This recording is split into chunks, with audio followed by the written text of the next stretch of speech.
So today we're going to have a go at making some little stress ball balloon faces, which you can make round,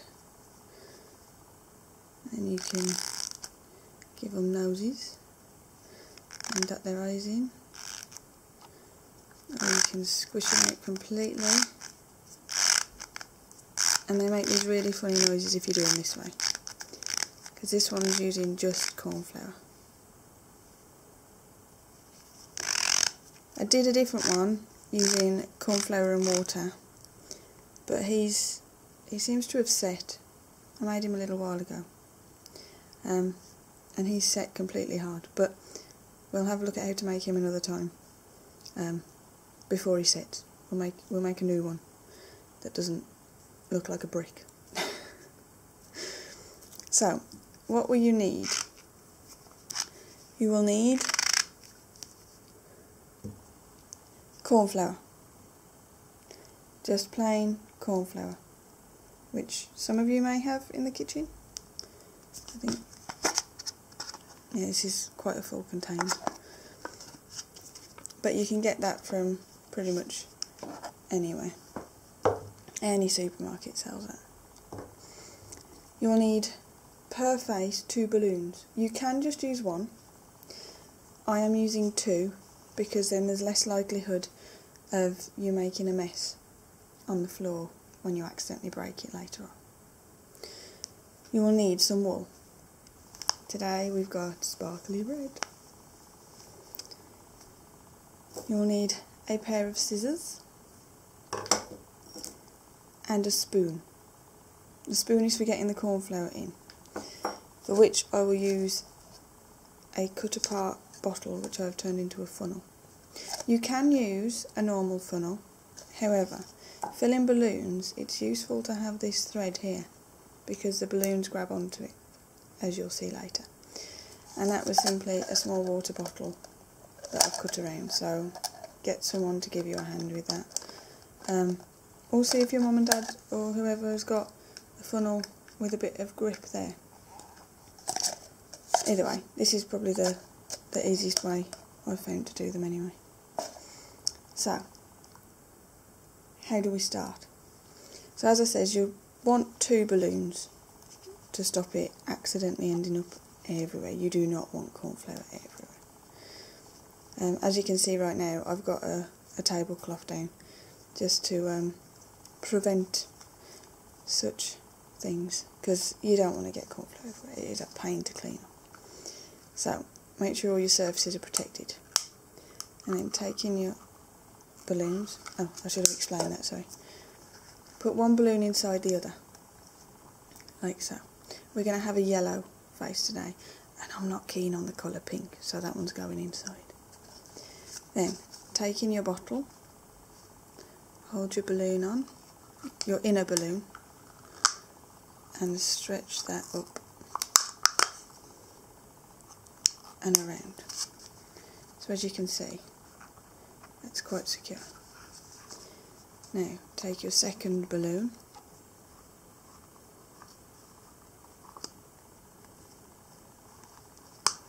and this can be a bit fiddly. So again, maybe get someone with fingernails to do this, or with stronger fingers.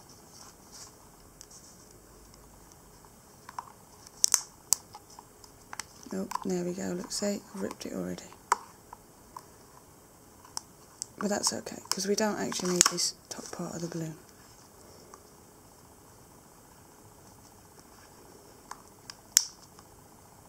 This is the trickiest part of this, is getting this on. There we go. So, as you can see, we've now got a funnel with a balloon on the end.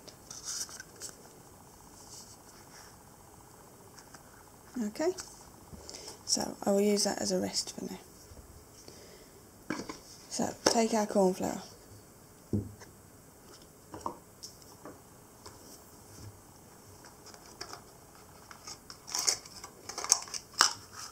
This is where we try not to make a mess on everyone's tables and floors and whatnot.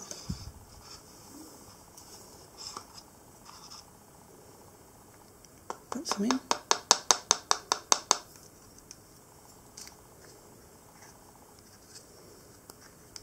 And then gently hold this part here where you've got your balloons attached, and then gently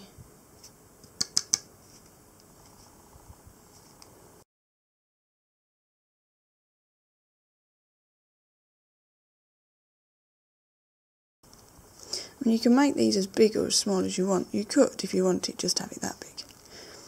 But I think we want to make one more similar to the sizes I've already done, because that's a good sort of handful to play with as a little stress ball.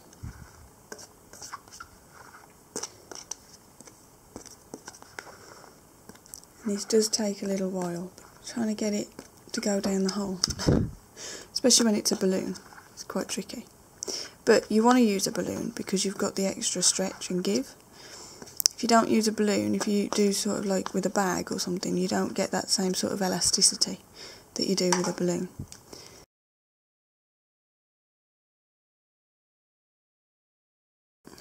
As we get a bit fuller, you need to sort of really start packing it down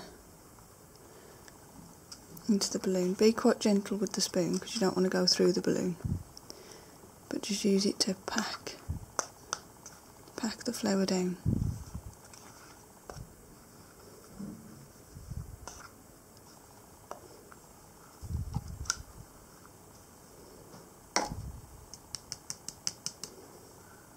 That's how we stretch the balloon out to get more in, you see.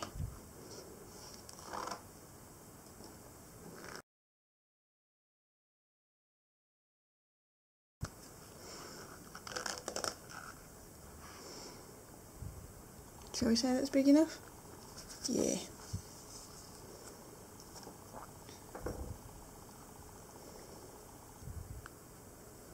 So now, I'm going to take off the yellow one. Take off the pink one, oops. See, tablecloth, very important.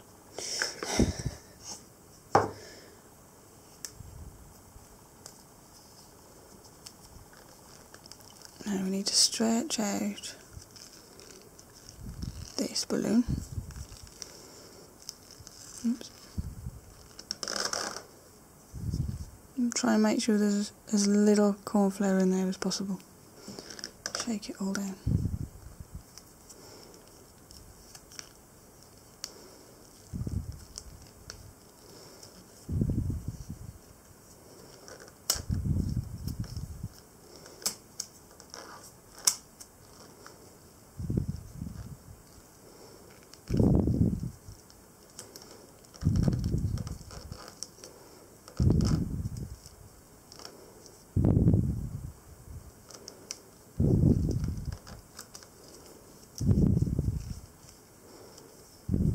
Right, you want to push that knot down.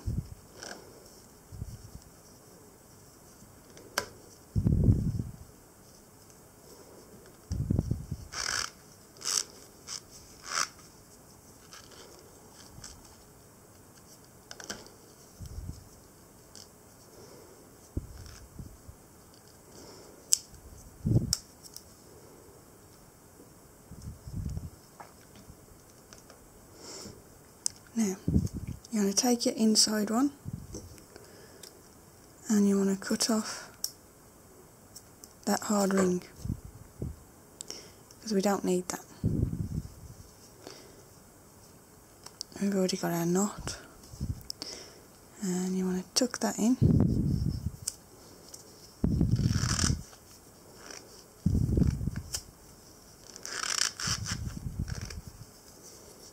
Oh, no, I've shot again.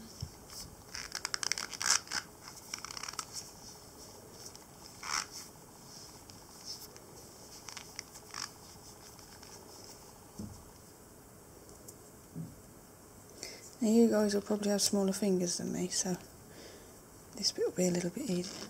But you want to tuck what's left of your knot down.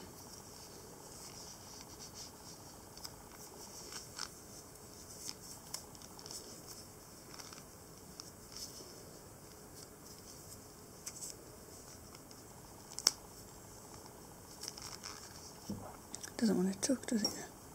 Let's use a spoon. There we go. It's better.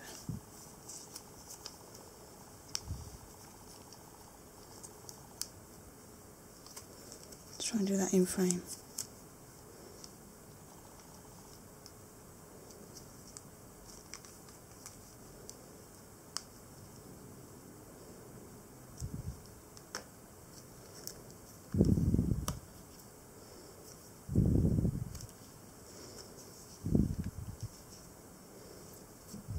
There we go.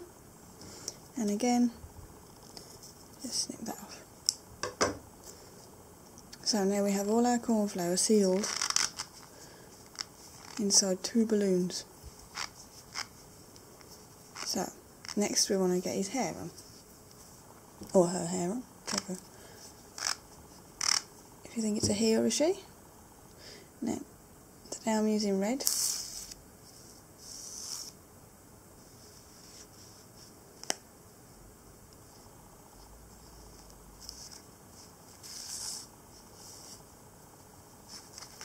So you want to unravel yourself some more, which can be trickier than it looks. Now what I would recommend for this is taking your wool. Now this one, shall we give it some longer hair? Shall we? Let's go.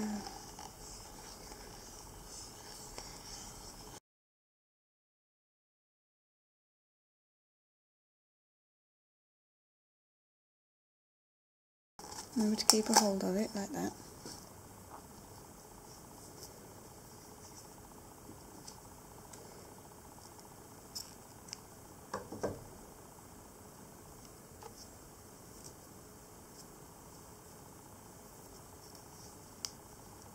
And fold your loops in half. Take another piece of wool and we tie it off.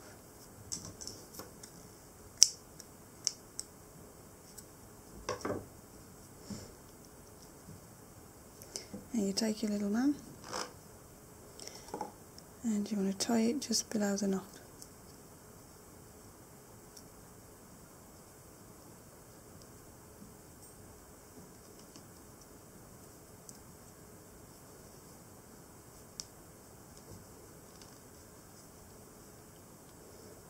Tie 1 knot,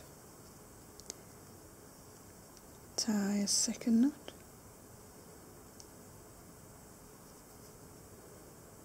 even tie a 3rd knot if you want.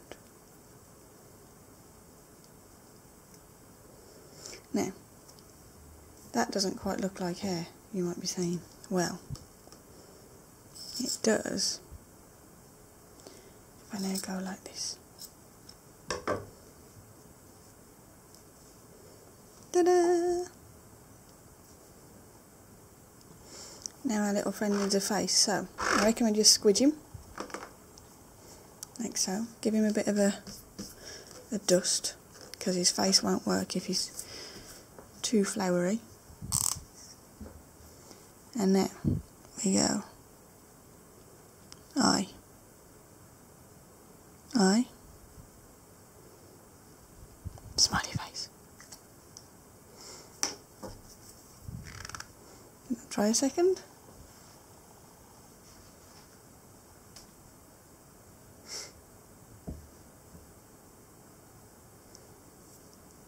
And there you have it.